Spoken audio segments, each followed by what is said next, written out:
Hello, podcast lovers. Thank you so much for coming back. I am your host, Žana. This is going to be an exciting another episode of R&R Resilience and Rebirth, and I'm so extremely excited to talk to Desi today. Me and Desi, we connected over LinkedIn. It was, according to her, and I quote her, divinely guided that we have met. And I want to just take that on and really agree to that because Desi and I, we had several private conversations. And Desi, I'm so happy that you're here. You're so extremely such a busy person, and I'm so grateful that you're taking time today to be here and my guest and sharing your wisdom and a conversation that we're going to dive into. Hi. Yeah, it's my honor to be here and share and have a fun conversation. Yes, agreed. And I remember when we first started to talk, right? We had so many synergies, and especially one really big one was when we connected on when we explored the term imposter syndrome. And since you are an entrepreneur, and since you are a mom, and since you are a wife as well, you carry so many hats that sometimes I don't want to call it's a burden, but it does become kind of like an extra responsibility, somewhat of a job. And so for me, when I heard your story, when you shared, for me it was very fascinating how you and I know you're extremely busy. Maybe the people out there don't know, but I know that your business is thriving and you're very extremely limited on time. But how do you feel when I bring up that word imposter syndrome? Like I want to go a little bit back, not only what you feel about that term, but also obviously give the audience a little bit of an idea of like who is Desi and how did that word imposter syndrome really have an effect on your life or in your own business? Or how did you actually really come to terms with understanding that you are very a successful entrepreneur, but you are still a mom and you Right. still have home responsibilities? And so yeah, I mean, we can go as deep as you like. We can stay as upper surface as you prefer, So I'm just going to give the Yeah. mic up to you and let you dive in and see where you start. But like that will be very interesting for me to kind of like dive into. Yeah. Yeah. No, it really is a great topic. And I think it's something that a lot of us struggle with, Mm. even if you don't voice it, right? Internally, you're struggling with it. And imposter syndrome for me, it's that voice in your head that's saying, who am I to do this? Who am I to do this? Even if I've done it 100 times already, right? Right. Right. And for me, it's not a lack of skill. It's about disconnecting from my worth. Mm. And sometimes that shows up as over prepping, shows up as perfectionism, it shows up as people pleasing, apologizing for taking up space, right? Um, when in reality, you need to own that to come over imposter syndrome, and it's a hurdle. It's a hurdle to Mhm. get over it. Yeah. And it's so fascinating that you just said, disconnecting from my worth and also owning it. And so, obviously, my first question would be if I'm maybe somebody that is understanding lightly that I have this type of situation going on with me, how do I really own it in a sense where it doesn't affect me emotionally or even mentally or spiritually? How do I maybe go about first of all even understanding that I am dealing with imposter syndromes? Like what are in your world terms where, for instance, you in your own world, when you went through this experience, or when you work with specific clients around you, what are specific, kind of like marks that you would say, like, oh, okay, this could be, we're tapping into the family of imposter syndrome, just for people to understand, because I feel like our vocabulary is so different. Each human, connects so differently with different vocabularies. And sometimes one thing in my vocabulary and my world could mean the complete opposite what it would mean in your world, right? Right. And so, yeah. Yeah, no, you bring up great points, and it is very true. We see that across languages too, right? One Right. thing in English is going to mean something entirely different in Spanish Right. or German, or take your pick, right? Um and I think for me, it comes on the heels of doing really, really deep personal growth work. I got really brutally honest with myself. Mm-hmm. And I think it takes a sort of dedication and a motivation to overcome it in order to beat it. Mm. Now, for me, when I feel myself coming up against imposter syndrome, it's, you know, I have these little mantras that I'll just repeat over in my head until it's, gone, right? You are worth it. You are enough. There is no one else but you, right? And no one else but you is a little bit interesting because what that really means is there was no one else that can do what you do and show Mm. up the way that you show up, right? And I think incorporating that after you've done the personal growth work is a tool that you can use and call back on when you hit those points, right? Because life happens. Yeah. Imposter syndrome will rear its head. Um and for me, success in life and success in business, it doesn't quiet the imposter voice, right? In some ways it gets louder when the stakes are higher, right? Yeah. Um and I mean balancing family and running the business, it makes me feel like I'm always behind and oftentimes failing at both, right? And that's what imposter syndrome does. It's your subconscious trying to protect you. Mm. Mm. So when we talk about right now, because what it's, I mean, I don't know if it's safe to say, but like when you say the mantras, right, which is very such a golden nugget to just speak out maybe an idea or a plan of somebody that really is battling with this, or just the idea of like, I am not enough worth on any kind of level, right? Is it safe to say that when we use these mantras, when we constantly like, because to me, I remember when I started using affirmation and I would speak to myself in the mirror, or I would have like little sticky notes all over my house, and I'm not kidding you, they would be literally all over. It felt like a lie at the beginning. It Mm-hmm. felt like a lie, me telling myself that I am worth, that I am guided, that that I honestly love myself. Because at that part, when I started to do these things, I had no idea what self-love even is. And it felt Right. very awkward for me to even tell myself such thing because I didn't even know how to receive self-love to love myself. And like it was very different. Yeah. It felt like, okay, I'm lying to myself, yet I spoke out verbally the mantra, but this my head was telling me, oh my god, that's such bullcrap what you're doing right here. Look at yourself. Like, why are you even trying to convince yourself of Right. something that will never ever be, you know and so I'm wondering if imposter syndrome is somewhat like a bridge connected to true self respect and knowing how to really stay within your own self and in your own being. Like, I wonder if we manage and if we master to have that level done, just really staying within and understanding how much worth we really have to ourselves, regardless who's saying what to us or what client is coming in our boat and bringing us this huge amazing check, or what neighbor is telling us something kind. I feel like none of that mattered to me. Like, I mean, Right. yes, it mattered. It felt good for that brief moment, but it was almost just like a band-aid over a wound. It didn't help long term. It was just in that second, it felt good, but I had to believe it for myself. And I really loved when you brought up that point, like you really gotta believe it in your own self to Right. understand what that even means. And Right. so, what would you say? Is it safe to say that imposter syndrome is almost kind of like, combined and coupled with the idea of really loving yourself or Yeah. respecting yourself? Yeah.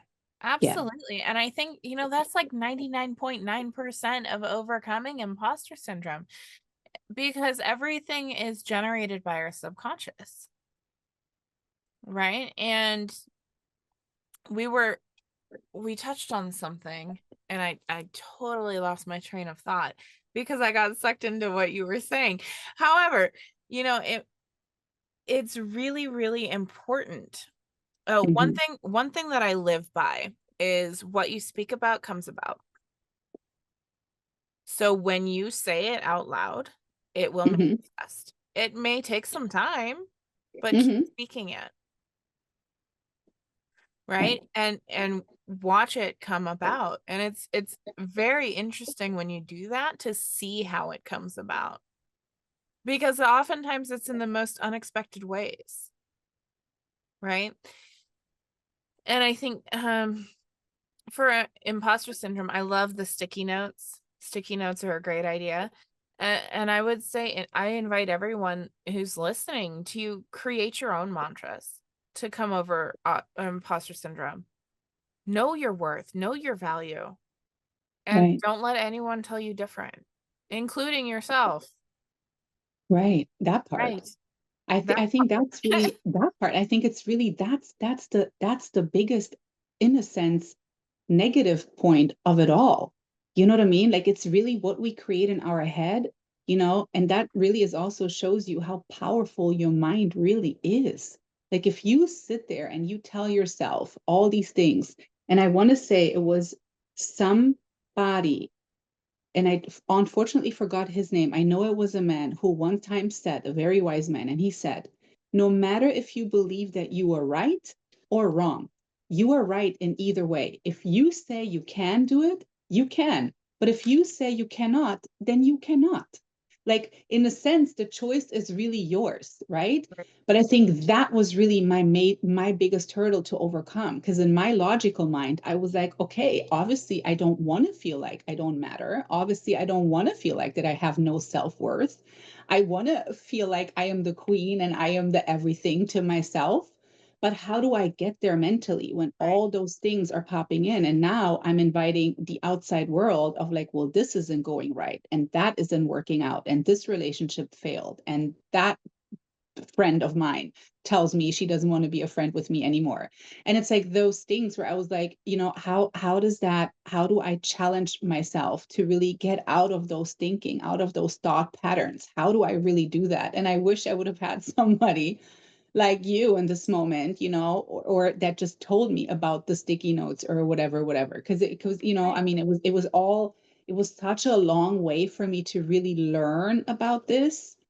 And many, I feel like in that time, many decisions that I have made were just so bad. I mean, in a sense, they turned out so bad because I simply didn't know really actually what I was worth. And I would always, in a sense, sell myself short, you know? Yeah. Yeah. I think it's easy to fall back into it. Right. It takes a lot of dedication to maintain staying out of it. Right? Because our subconsciouses, they have homeostasis. They want to return you back to a state of normal. Right. And until you change that homeostasis, which is a long process, Yeah. you're going to revert back. I mean, habit building is built on the same premise, right? You keep doing one small thing until you're repeatedly doing it without even thinking about it, oftentimes, right? Because that is a habit. And it's the same thing internally. You have to be vigilant, and you have to be willing to stay with the processes that you create for yourself around breaking it, right? I know for me, what helped me break my cycle is when I stopped trying to prove that I was enough and believing that I already was. Oh, wow. Mm-hmm. It sounds so simple, Desi. It Doesn't it, right now, does. looking back, doesn't this sound so simple? But really, in that moment, it's like, wait, how do I do that again? Tell me again. What's Right. the mantra? Right. Yeah, exactly. It's now that we know what we know, it Mm-hmm. sounds super easy, but the thing is, it's not.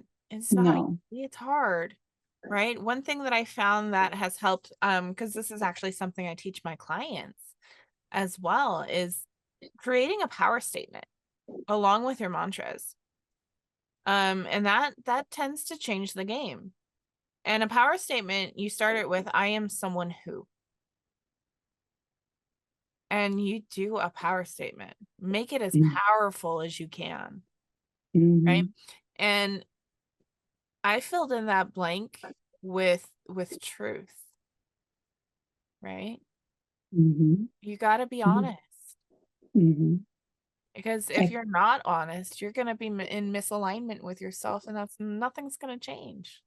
Right. And then Right. also and then also on top of that, you're gonna attract energies that are just coming to you because of that mask or that version, that persona that you're putting up there. So if you're not really honest with yourself, all you do is you just create more of the unrealness around you, even though that's Right. internally not at all what you want to do. But it's really, really, really challenging to be honest with yourself and really tell It yourself, is. like, you know what, I suck at that. This is something I can't do at all. And I have Right. to get better. I don't know how. And I really don't want to because it means I have to work at it. But like, this is a part that really sucks for me, you Right. know? I see it all the time in business owners that are struggling with imposter syndrome, right? They're trying to be somebody else Right. and emulating those that are really successful. Mm-hmm. And what I have found through 8 years of supporting people is that when you're trying to be someone else, you can't be authentically you, right? And when you're not authentically you, you're out of alignment, you're not able to grow, and you constantly feel like you're faking it. You know, you hear that phrase, you fake it until you make it. Don't do that. Don't do that. Just be you. Show up and be powerful. Own the room. Yeah. I One of the mantras that I have is you are safe to be seen. Let yourself be seen, right? right. Yeah. I really also love the mantra that you said. And can you please repeat it again? That power statement. How does it start, the power statement? I am someone who, I'm someone who I like to add to that and like to say, I know how it feels when whatever.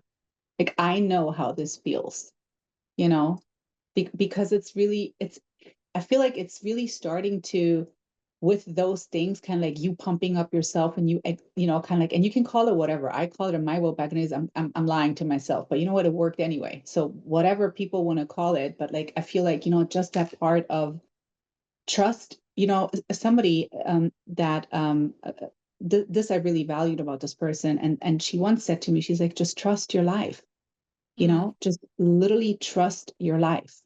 And that statement stuck with me till today, you know. And now obviously I added certain things like I trust my future, I trust my life, you know, I trust myself, I trust my intuition. So, and you can do all those additions or whatever, but like trust your life. Just trust that what you have been given and the abilities that you are with all your flaws. And I feel like that's sometimes the hardest thing, to just really also be like, you know what? I suck at this, but you know what? I love myself anyway through it. Like, right, I'm okay to suck at this because I don't need to be perfect, yet I'm willing to learn and to master specific characteristics or specific things on me that I really truly don't like, but right, it's okay that I still suck.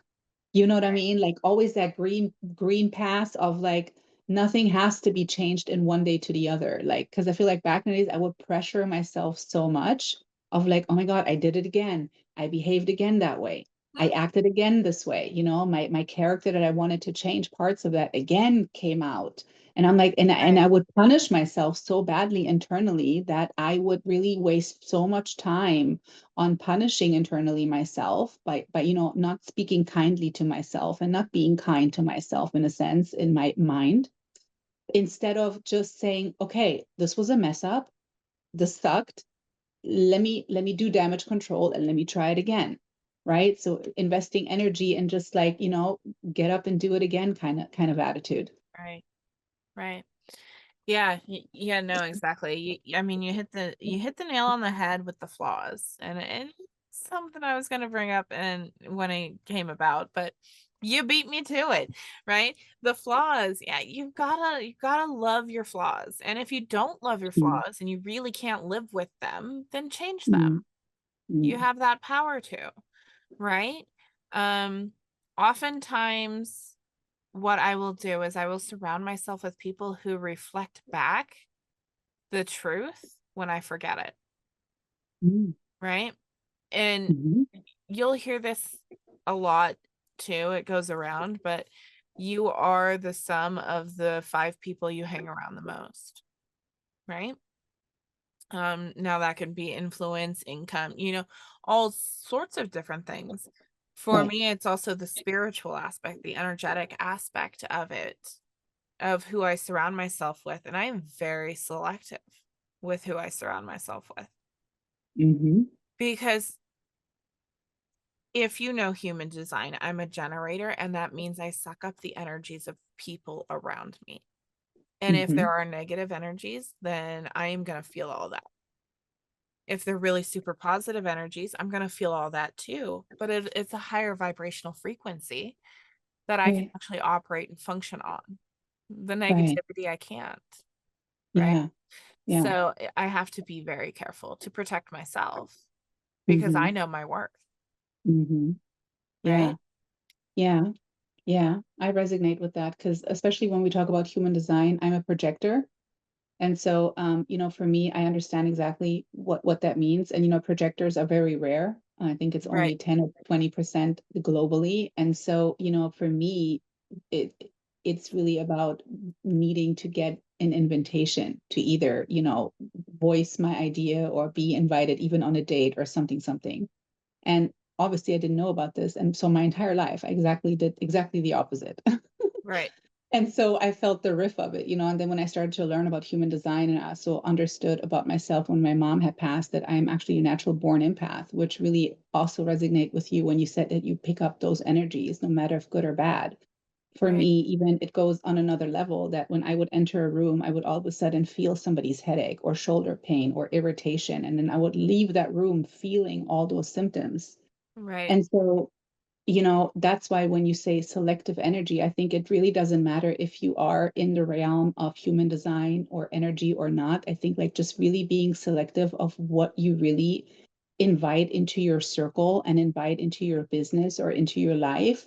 I think it's very good start to understand actually your worth. And this isn't to say like, oh, I'm better than you and I'm not going to whatever. This isn't about that at all. I feel like this is really about you understanding your own needs the most and then you operating on that versus being a people pleaser, being somebody that is like, oh yeah, I'm all the time here, I'm all the way to help you, and I take any client on, and it's no problem at all. Yet you're like feeling drained after, right, collaborating with them or after being in a room or for coffee or whatever.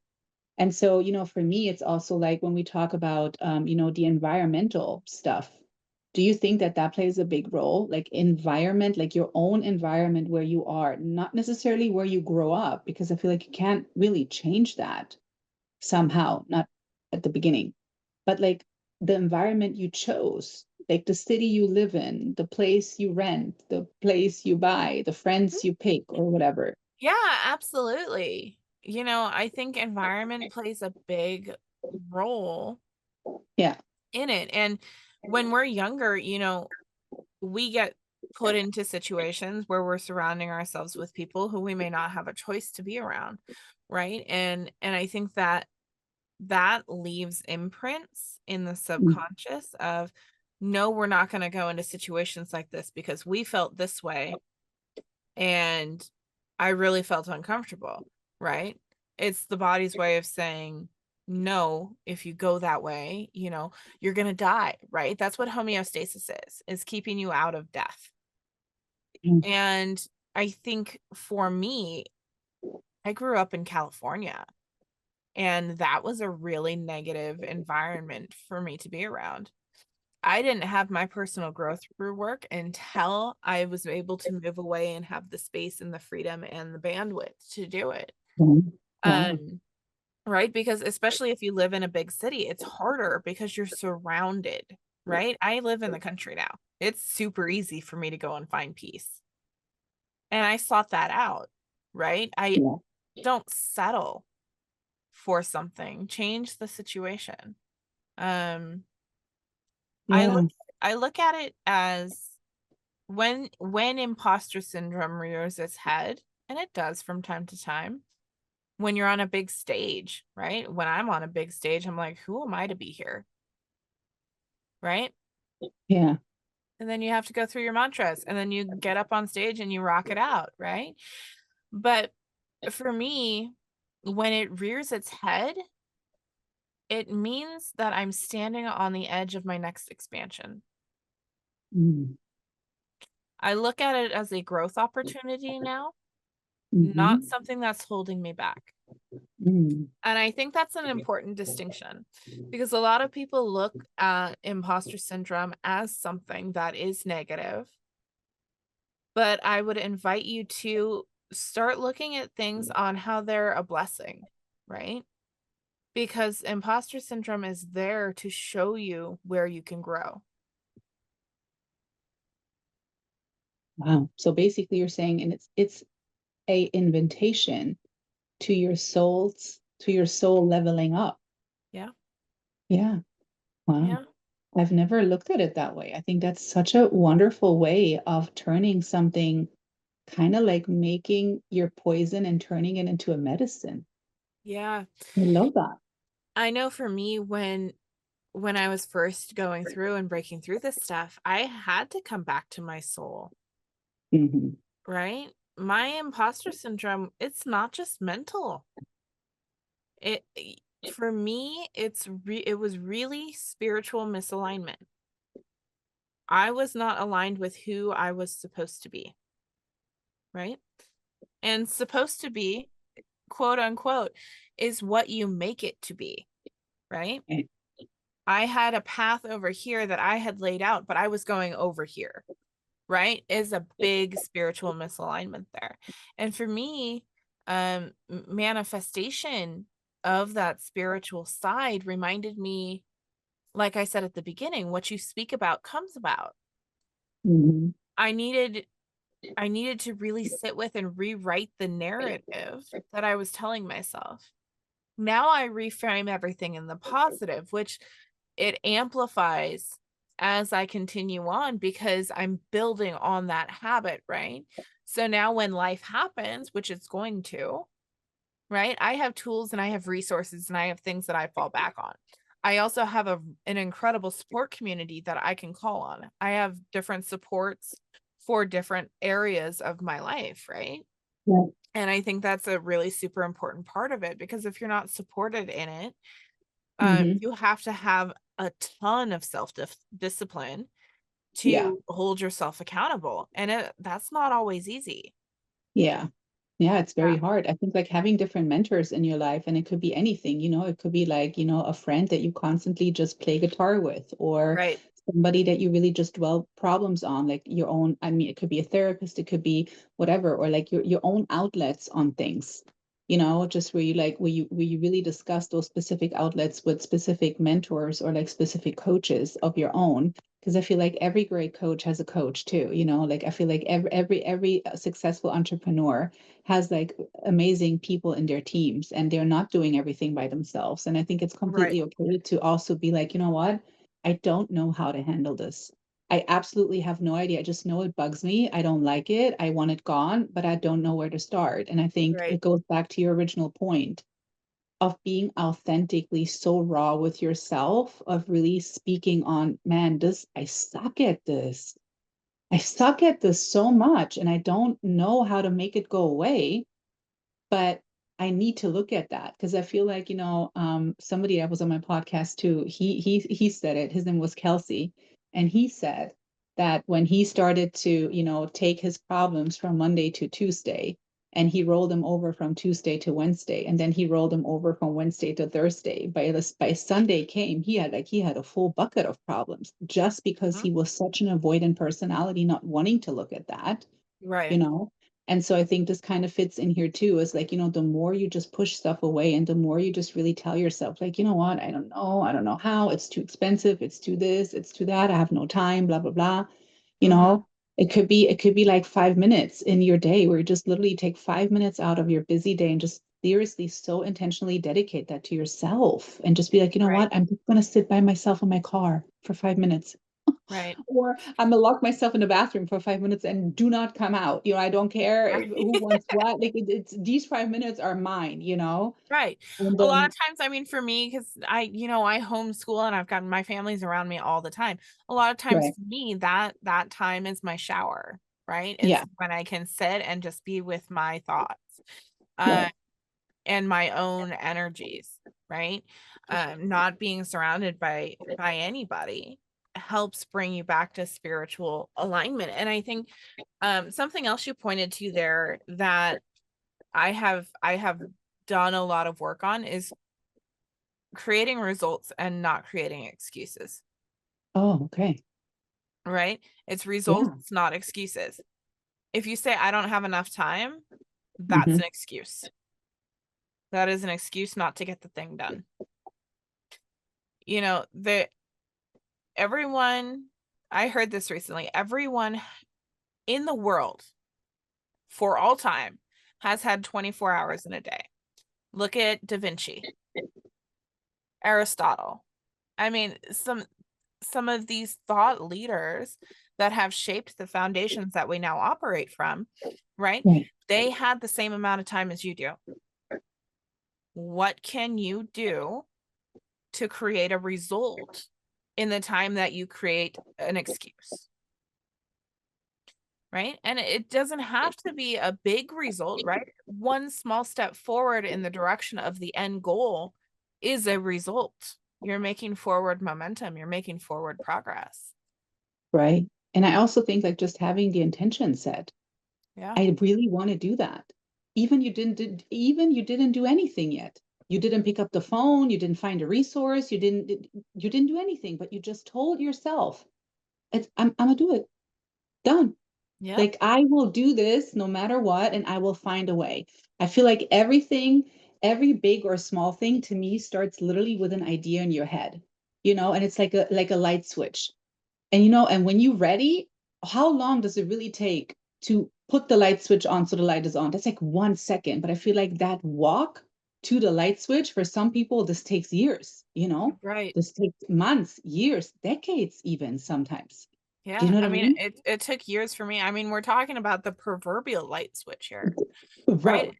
You're talking about a complete mental flip-flop Totally. from everything that you have been taught by society and by the environment and every negative thing that's ever happened to you, right? It Right. requires the deep personal work to be able to flip that switch and know that you flipped the switch, Right. right? Right. And And and that's and what with that comes confidence. that's why I loved when you said earlier, rewriting the narrative. Yeah. That's why I loved when you said that, because literally this is what we sometimes forget. You can change your mind. You are allowed to. You are so allowed to just really say, you know what? I used to love apples my entire life, but you know what? I don't like them anymore. So don't buy them. Don't, Exactly. don't buy the apples no more. That's fine. You can change your mind. Even if you said, you know what, I'm going to do that. You can all authentically, transparently go back and say, you know what, I actually thought about it. And I'm sorry, it just doesn't resonate with me anymore. I'm sorry I said yes to something, but really it doesn't fit me anymore. And just really standing in your truth of like, this is working or this isn't working. And actually, just because it has been done for so many years or months or decades doesn't mean that it has to continue. Yeah, exactly. I think it's very powerful what Very you much. just pointed to, right? Mm, It's and it is heavy stuff that we're talking about here. So this stuff's not easy. Um, yeah. I know I know for business owners, I see this too, right? And they like ask permission to change things. And I'm sitting in the back going, why are you asking permission? It's your company. Right? And it's the same thing with yourself. Don't ask permission from somebody, do it. Yeah. If it no longer aligns with who you are or who you want to show up to be, change it. Nothing, and I think this is the important part, right? Nothing is ever set in stone. It can always be changed. And the ability to be fluid and adaptable to what's going on around you is a critical part of being able to flow through all of this. Right. Yeah, I think that part, like, don't ask permission. Like, it's your birthright. Like, it's your own godly authority inside of you that really gives you exactly that right to just be like, you know what? I cannot anymore. Or the other way, I want to. I never said yes. I never said yes to wanting to explore the world, wanting to become an entrepreneur, wanting to start my business, wanting to just backpack through wherever country, globally, whatever, or eat a dish. Just that self-strictness is really what I feel like holds us back so much from actually experiencing life. That self-strictness, or like, the proper manners, or like, you know what I mean? It all it does, it just holds us so much back versus just saying like, you know what? I'm just gonna try it. Right. What? Okay, if I fail, I fail. But at least I knew I tried. Because for me, my biggest fear was always to look back and to say, man, I wish I would have. I Mm. just wish I would have. You know what I mean? And that to anything. Try a cocktail or try a trip or whatever. I rather chose to maybe fail at it and for things to really not go accordingly how I envisioned them, instead of being like, man, I wonder what would have happened. You Right. know? Yeah. Right. And I think that's a rabbit trail, right? If you start wondering about the what ifs, you're going to stay stuck. Oh yeah. For me, when I think about failure, I it's not failure for me anymore. It was an opportunity to learn Hmm. what doesn't work, right? I mean, Albert Einstein, he went through it, right? Everybody has you have to go through the trials and errors of life to figure out where you're actually supposed to wind up, right? And if you look at failures as failures, you're feeding yourself negativity. If you Hmm. look at it as an opportunity to learn, you're feeding into your growth and you're feeding into your alignment. Hmm. I love that. Would you say, is it safe to say also then, maybe from your perspective, that if things do not work out the way we would wanted them to work out, like let's say we're trying to pull in this client or trying to work at a company or trying to change our home or whatever, and then it doesn't work out, is it safe to say in your world and in your belief system, the thought forms that you have today, that it's completely okay that it didn't work out? Maybe it's even Yeah, for the better. right. I can't tell you how many times I wanted something to go a certain way and I got really upset when I didn't, right? I was like, I worked so hard, why didn't it work out, right? You beat up on yourself. Yet now I look back and I said, "Oh, if it had actually happened that way, I wouldn't be where I am because I wouldn't have had those doors open when or those windows open when the doors closed, right?" And and I think it circles back to, we kind of touched on it in the beginning, but the divine guidance that's coming in Hmm. and really showing you the way, even if Hmm. you don't know it's showing you the way, right? Yeah, right. And trusting the process and trusting that it's all going to work out Hmm. because most of the time it does, Right. And right? that is so interesting, because really no matter who you really talk to, and people can test this for themselves, just ask anybody in your circle about exactly one example. Hey, when you whatever, what was the biggest thing you wanted and it didn't happen for you? Okay, Mhm. but what is it now? Was it a good thing that it didn't happen? Like, I promise at least 10 from like 20 will probably say, I'm so glad it actually did not work out because, and so, but that's so interesting that in that moment, we don't see it that way. We don't switch so fast mentally, emotionally, spiritually to be like, okay, this is a blessing. Yeah, I'm just moving on. My dream just bursted, but sure, it's going to be okay. Right. And I In think, that moment. it's you're pointing to what I call mental gymnastics. Okay. In gymnastics, they train and they train and they train so hard, and then it Right. comes easy, right? Right.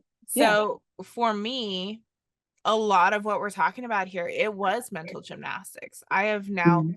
trained and practiced in these areas so hard that I am able to flip the switch very quickly and say, okay, Mhm. this is the better opportunity, right? Yeah. And looking at it from a 30,000-foot view on if I go, you know, this path, what is it going to open up for me? Right. And I think having your goals clearly defined and even spoken out loud, Mhm. because what you speak about comes about, right? Right. Um, that helps guide the path, right? Mhm.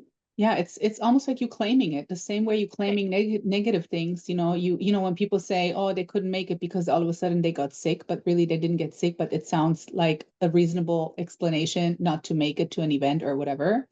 I really always refrain from that because again, it's really what you speak out will actually fundamentally come to you in some way or the other. So, it's with the good and the bad things. I feel like really verbiage is imperative, like Right. you communicating to yourself, to people, to the universe is so crucial of you choosing the words. Like for instance, I would never say I don't want to have any problems. I rather say I am problem free, right? Right. It's just rephrasing certain things in our verbiage that we don't really claim certain things on us that we actually really don't want. So I almost trained myself and I'm almost mastered it, but to not even speak out the things anymore that I don't want, but rather just speak the other side, And sometimes I'm Right. sitting there thinking before I say something, I'm like, let me put it together before I actually speak it out, because Right. I do agree with the whole, what you really speak out has so much power, like the Bible talks about that too, right? Like your tongue has death and power abilities. And so it's crucial to really consciously speak. Right. Hmm. Right. It's really important. And I love what you said about reframing. I know I try and train people, right? There, some people are, they're resistant to change, and that's the homeostasis speaking.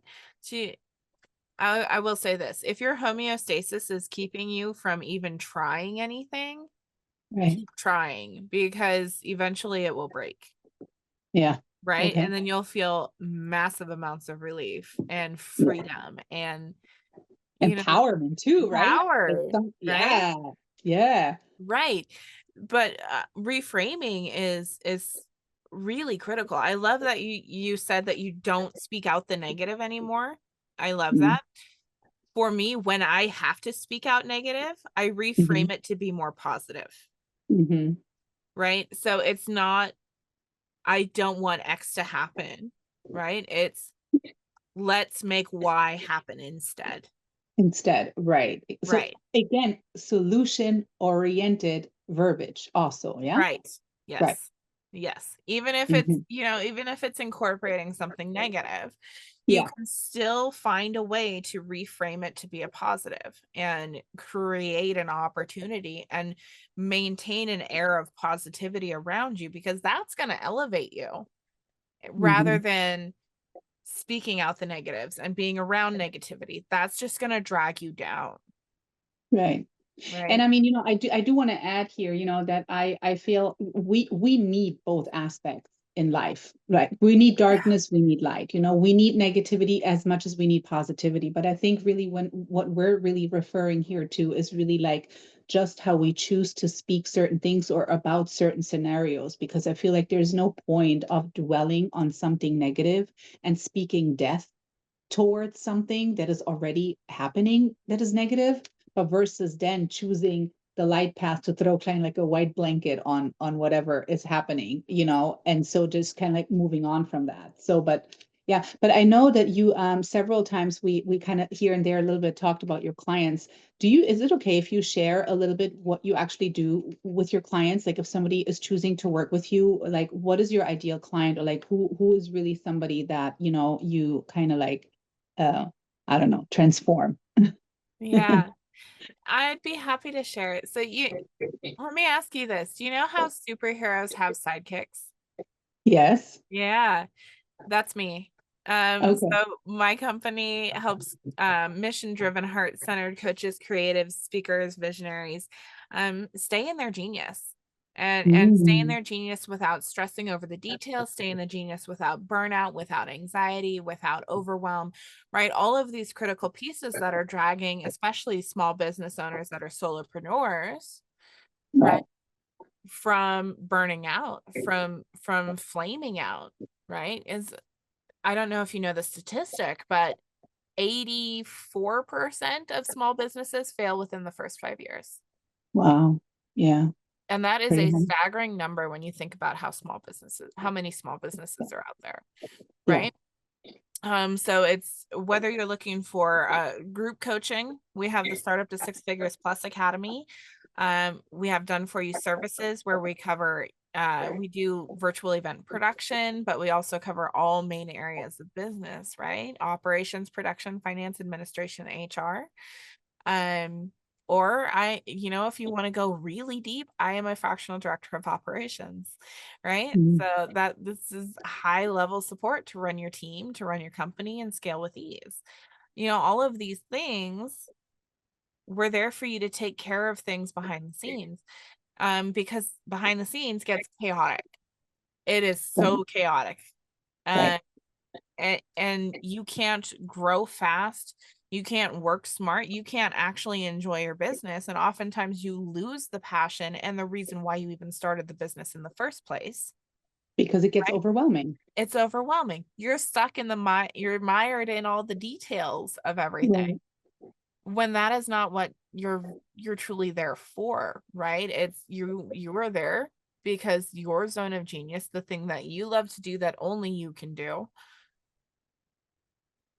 needs to be out in the world. Message needs to be shared, right? So Right. typically, if you're craving structure, you're craving support, a little breathing room, that's where we come in. Oh, that's so wonderful. Would it be okay if I share your website link or maybe even your calendar link in the show notes? Absolutely. Okay. Yes. Yeah. This was such a wonderful conversation, Desi. I'm so grateful for you. Thank you for dropping so many wonderful golden nuggets and being so authentic about your own journey too. Because it's sometimes it can be blinding, seeing a successful person, we don't really think that they're struggling with anything because from the outside they have it all together, Oh you yeah, know? it's that facade. Yeah. And Every entrepreneur wants to put on a facade, and I say don't do it. Just show up and yeah. be you and be willing to learn and absorb what's around you. Exactly. So I'm grateful that you are really not only talking what you're saying, but you're doing what you're saying. Like you kind of like you're matching your words, absolutely matching your movements. And so I'm so grateful that we, have met and that we had so many personal conversations. And I'm, kind of excited to have more. But I'm grateful that you've been my guest today here. And thank you so much. It is absolutely my pleasure. And it was a fantastic conversation. And I think it's a topic that people need to hear because a lot Agreed. of times they're afraid to voice it. Agreed, agreed. And this is why I'm so grateful that, somebody really successful that really knows what they're talking about, specifically in that aspect, would really speak on that because this is really what we want. We don't want to read out of a book. We want real life examples of somebody that knows what they're speaking about and therefore incorporated this part also in her own business, Right. because we learn the best and we teach the best if it actually happened to ourselves. That's when we become very good teachers. Yes. Yes, we do. Right. Yeah. Yeah, Yeah. And you said something at the beginning too, Jana. Um, the best coaches are the coaches that have coaches. that's right. It's so true. I have 7 right now. Yeah, I have 4, so I get it. Yeah. I mean, Yeah, you gotta have I mean, it's all different areas, right? same. Just different Yeah, coaches for everything. But same, you know, same. I think it's really important to continue growth. Absolutely, because this is what we do here for each other. Like, listen, what I know, yes, I know it well, yet this doesn't mean that I know it all. With one conversation can change somebody's life. One Right. sentence that you probably said today, hopefully, when whoever hears this, will change their mindset about one something small. Small, little, doesn't matter. And so we all give this to each other. We can have a growth conversation with somebody standing in the grocery line. You never Yeah. know. You never know who you meet. You never know what that person is been maybe sent by the universe exactly in that moment into your life to say that one thing that maybe your wife, your husband, your best friend tells you since years, but you're meeting this one person in the grocery line or in the doctor's office or in the wherever. And this Right. person says the one thing where you're like, oh my God, a stranger just changed my life. Right. And so this is exactly what life really to me is about, and why I'm so blessed and so grateful to meet with people like you. They are so authentic and open and just come and share without any I'm gatekeeping, I'm afraid to say how it's going to make me look, how the That's silly. One thing that I would end on, and I think this is a really important point. If you're feeling it, if Mm, you're feeling overwhelm or yeah, that's me, after all of this, it means you care, okay? And yeah, it also means you're about to grow. right. Well, Okay? podcast lovers, another great one. As always, if you have something to share, if there's anything on your heart, my mic is always open for you. Come and join this movement of R&R Resilience and Rebirth. This is a verbal safe space where anybody's free to share whatever they're going through. Small, little, fancy, not fancy, happy, no happy, it doesn't matter. But until then, stay rooted, stay grounded, and always stay connected to love, the strongest force in the universe.